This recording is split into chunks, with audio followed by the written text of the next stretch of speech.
They bulldozed my family's farmland for their fancy community garden, never realizing I had documents proving I owned the entire county.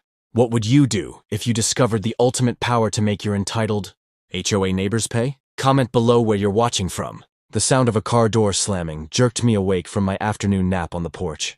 I opened my eyes to see a woman in a crisp white pantsuit marching up my gravel driveway, her heels sinking slightly with each determined step. My old farm dog, Bruno, gave a half-hearted woof before settling back down. "Excuse me. You there!" she called out, waving a bright yellow piece of paper. "Are you the owner of this property?" I slowly stood up, stretching my back after a long morning of fixing irrigation pipes. "Yes, ma'am. James Miller. My family's owned this farm for 3 generations. How can I help you?" She looked me up and down, clearly unimpressed by my mud-stained jeans and work boots. "I'm Karen Whitfield, president of the Sunny Meadows Homeowners Association. This is an official notice of violation." She thrust the paper toward me. I took it, genuinely confused. My 600 acres of farmland had been here, long before the fancy new Sunny Meadows. Development had sprung up across the road last year. "Violation? Ma'am, I'm not part of your HOA. Karen's perfectly lined lips curved into what I guess she thought was a smile. "Your eyesore of a barn is clearly visible from several of our premium view properties. It's decreasing our home values by an estimated 15%. I glanced over at my grandfather's barn. Sure, the red paint was peeling in spots, but it was still solid and did its job just fine.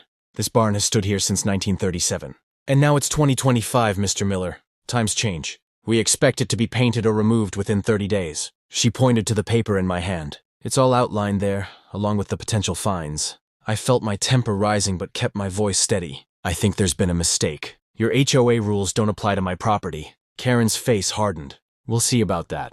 By the way, what exactly are you growing over there?" She pointed toward my east field where my wheat was just starting to come up. "Winter wheat, same as always." She made a note on her phone. "Interesting. The board will want to know about this." Without another word, she turned and click-clacked back to her shiny SUV. I watched her drive away, then looked down at the violation notice. It had an official-looking stamp and threatened a $200 daily fine. At the bottom was a sticky note that read, "We should discuss the east section. Call me, K." I crumpled the paper and tossed it into my pocket. These city folks moving to the edge of town always thought they could push us farmers around. I had real work to do. That evening, while I was making dinner, my phone rang. It was Rick Thompson, my childhood friend who now worked as the county clerk. "Jimmy, you sitting down?" Rick's voice sounded stressed. "What's up? Snake in your office again?" I laughed, remembering the time a garden snake had sent Rick jumping onto his desk. "I wish. Listen, something weird just happened. Karen Whitfield from that new development came in with some documents about your east field. She was filing permits." I stopped stirring my chili. "Permits for what?" "A community garden, swimming pool, and tennis courts. Jimmy, she's claiming that section of your land actually belongs to their development. Says it was never properly surveyed when your grandfather bought the adjoining parcels." "That's ridiculous." "I have the deeds in my filing cabinet right now." Well, she had papers too. "Something looks off, but they were stamped and filed correctly. They're scheduled to start clearing land tomorrow morning." I nearly dropped the phone. "Tomorrow? They can't just bulldoze my wheat. I've got almost 50 acres planted there." I tried to slow it down, but she had all the right signatures. "Something's not right, Jimmy. You better find those deeds tonight." After hanging up, I rushed to my office, really just a corner of the living room, where I kept the farm paperwork. I pulled out the metal filing cabinet. My father had meticulously organized before he passed. My fingers shook slightly as I flipped through the folders. There it was, the original deed from 1937, plus the additional parcels my grandfather had purchased in the 40s and 50s. As I spread them out on the kitchen table, studying the property lines, everything looked in order, exactly as it had been for decades. The east field was clearly within our boundaries. But then I noticed something. The newest survey, done just 5 years ago when I had considered selling a small parcel, but ultimately decided against it, showed a slight discrepancy in the eastern border. Nothing major, just about 15 feet difference from the original survey. I had ignored it at the time, thinking it was just more accurate modern equipment. Could Karen have somehow used this tiny discrepancy to claim more of my land? I called Rick back, but it went straight to voicemail. Then I tried the sheriff's office. "Sheriff Davis speaking." "Sheriff, it's James Miller out at Miller Farm. I think someone's planning to illegally bulldoze part of my wheat field tomorrow morning." There was a long pause. Jimmy.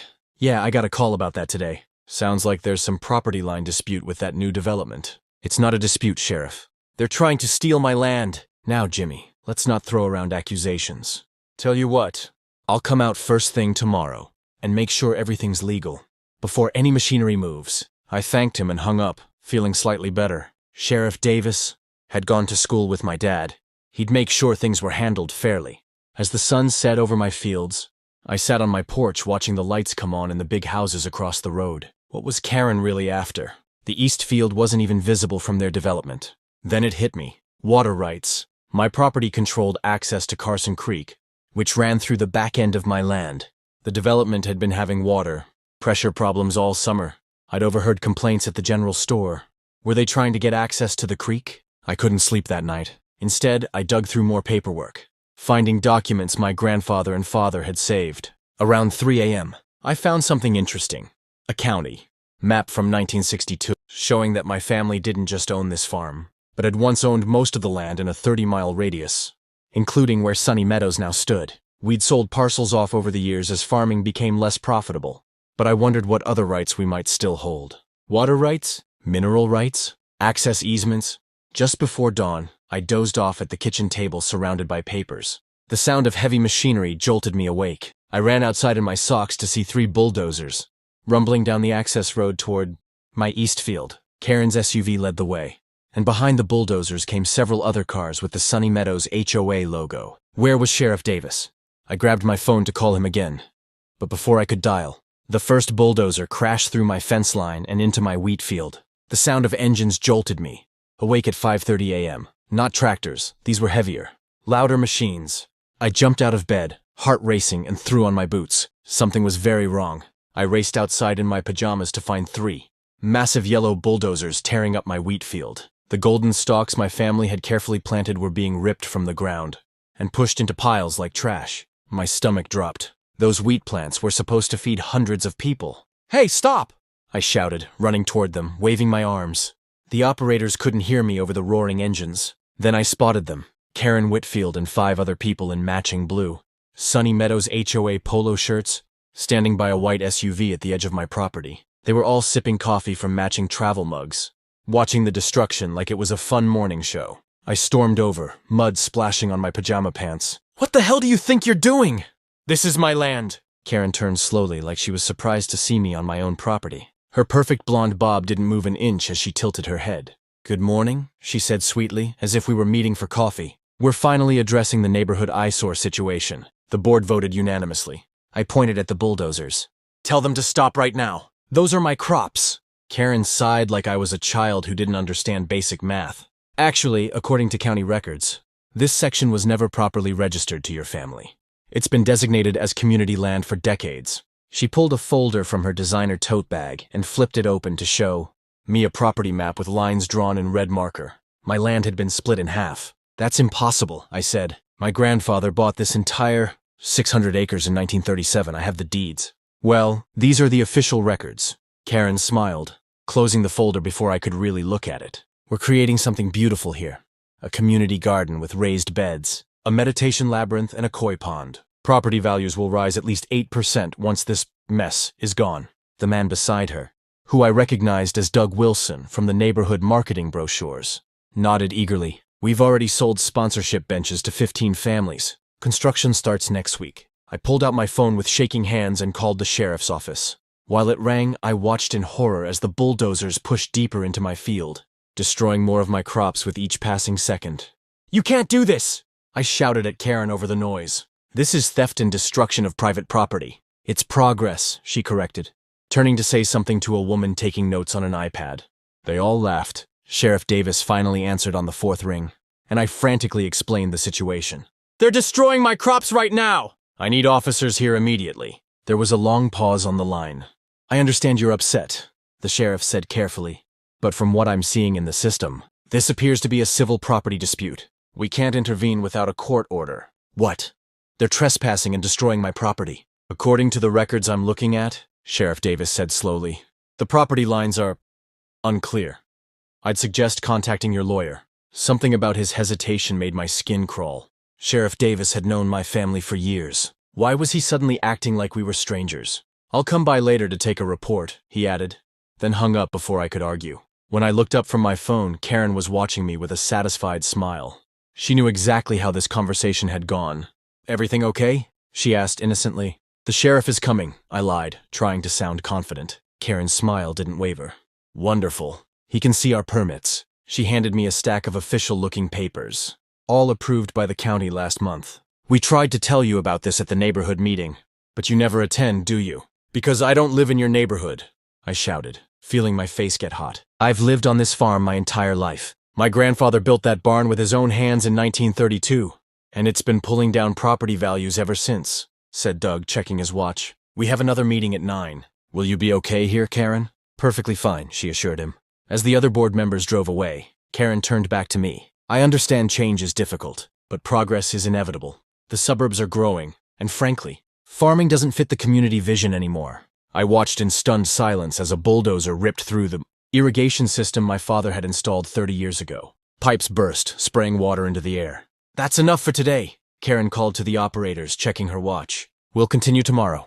The bulldozers backed up, leaving deep tracks in my ruined field. 6 acres of wheat, nearly a fifth of my year's income, was completely destroyed. "This isn't over," I said, my voice shaking with rage and shock. Karen placed a hand on my shoulder. I jerked away. "It actually is," she said, "but we're willing to be reasonable. If you voluntarily surrender the remaining disputed acreage, we won't bill you for today's land clearing services." She turned and walked to her car, pausing to supervise, as workers hammered a huge sign into my soil. "Future home of Sunny Meadows Community Gardens and Wellness Center." As Karen drove away, I noticed Rick Thompson's truck speeding down my driveway. He jumped out, face pale with shock. "I just heard." "I came as soon as I could," he said, staring at the destruction. "This is insane. How could they possibly get permits for this?" "Someone at the county office helped them," I said, a cold realization settling in my gut. "But who would do that? And why?" Rick shook his head. "I don't know, but there's something else. On my way here, I saw surveyors at your north field. They had Sunny Meadows logo on their truck. My blood went cold. They're not stopping with just this field. We need to figure out how they falsified those property records," Rick said. "This isn't just about your farm anymore. If they can do this to you, they could do it to anyone," I finished, staring at the destroyed field. Back in my house, I went straight to my grandfather's old study. Behind a painting of our farm, there was a small safe I hadn't opened in years. Inside were the original property documents, deeds, surveys, and maps dating back to when my great-grandfather first settled this county. What I found made my hands shake with both fury and determination. Karen and the HOA had no idea who they were really messing with, and by this time tomorrow they'd regret ever setting foot on my land. I couldn't sleep. The image of bulldozers tearing up my wheat field kept flashing in my mind. At dawn, I got dressed and called Rick. "I need every document on the Oak Ridge Estates development," I told him. "Birth certificates to building permits, everything." "That could take weeks," Rick said. "I need it by noon." 3 hours later, I was buried in county records at Rick's office. My coffee was cold, but I barely noticed. My hands trembled as I flipped through dusty folders from the 1920s. "Found something," Rick called from his computer. "The original land survey from when your great-grandfather parceled out the county, and look who signed off on it." The signature at the bottom made my heart race. "Judge William Whitfield, Karen's great-grandfather," Rick confirmed. He knew exactly where the property lines were supposed to be. My phone buzzed with a text. The HOA was holding an emergency meeting tonight to discuss Phase 2 of their community project. More of my land was at risk. Back home, I pulled a heavy trunk from my attic. It was filled with my grandfather's papers. Inside, I found a leather folder with gold lettering. County water rights. Notarized. I read it 3 times to be sure. The water lines that fed the entire Oak Ridge Estates ran directly through my property. My family had granted an easement with strict conditions. My hands shook as I called my old college roommate, Sandra, now a lawyer in the city. "How fast can you get here?" I asked. "What's wrong?" she said. "I'm about to go to war with 200 angry homeowners."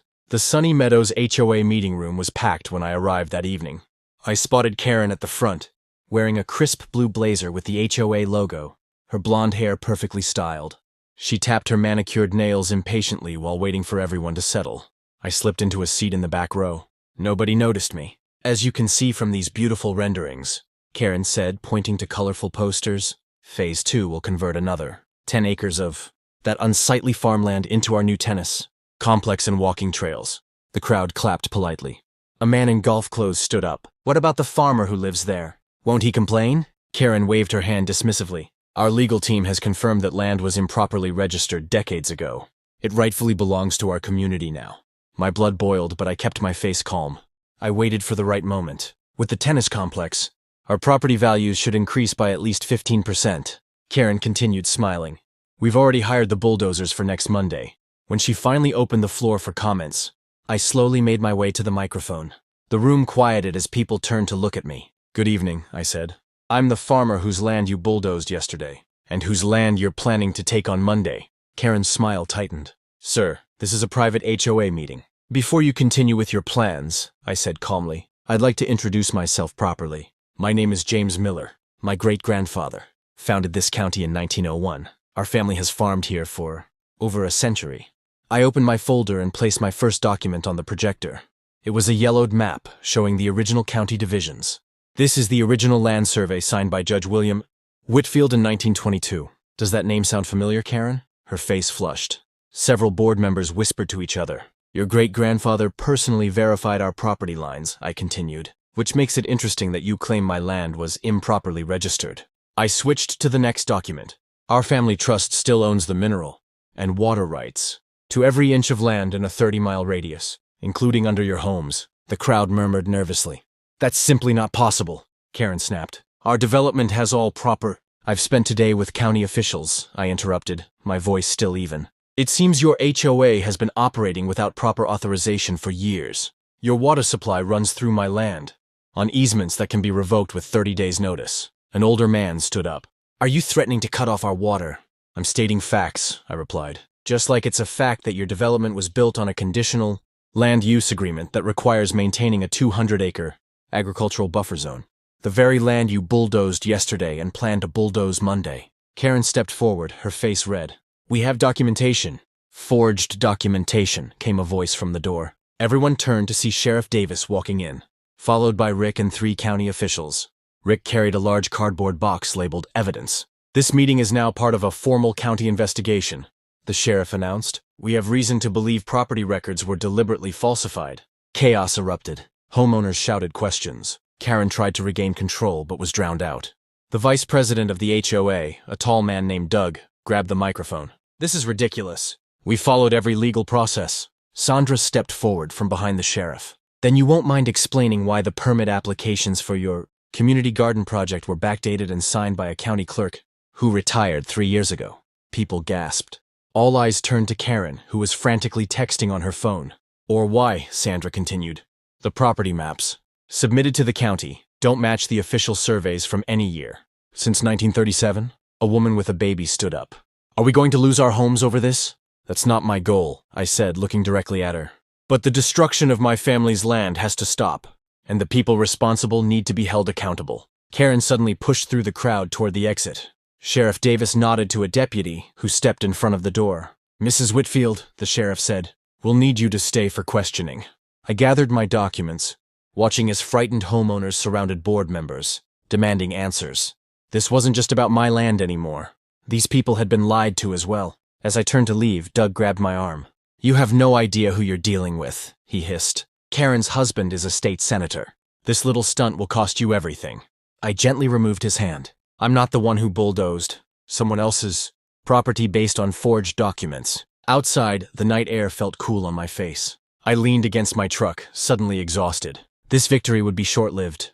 Karen had connections and money. The real fight was just beginning, and she would come back harder than ever. My phone rang. It was Rick. You need to get back to your farm right now, he said, his voice urgent. Something's happening at your house. I jumped in my truck and sped home, heart pounding.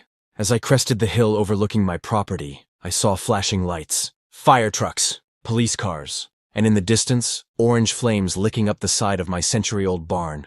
They had hit back faster than I expected. I woke up to the sound of a drone buzzing over my farmhouse. Jumping out of bed, I grabbed my binoculars just in time to spot Karen, herself controlling it from the edge of my property. She was mapping more of my land. For 3 straight weeks after the county meeting, the Sunny Meadows HOA had been attacking me from every angle. They'd frozen me out of local businesses. The grocery store owner suddenly couldn't order my favorite coffee. The hardware store claimed they were out of the tractor parts I needed. I wasn't going to let them win.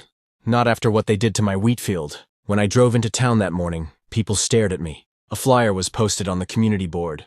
Emergency HO meeting, addressing the Farmland menace. My farm, where I grew food that fed half the county, was now being called a menace. "Don't let it get to you," said Rick, handing me a coffee as I entered his office at the county building. "I've been digging through old records all night. You won't believe what I found." He spread a yellowed map across his desk. It showed property lines from 1937, with my grandfather's signature in the corner. "According to this," Rick said, pointing to fine print at the bottom, "your grandfather included a special clause when he sold the original plots where Oak Ridge Estates now stands. No development can alter the natural watershed. The moment they bulldozed your field, they violated that clause." My phone rang.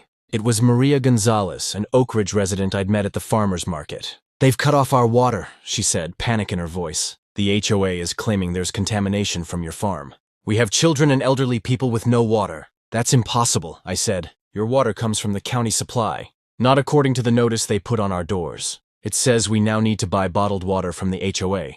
Office at $20 per gallon until the farm contamination is resolved." I hung up, my blood boiling. Karen wasn't just coming after me anymore. She was using me as an excuse to profit off her own neighbors. When I got home, I found surveyors on another section of my property. Doug Wilson, the new HOA president, stood watching with his arms crossed.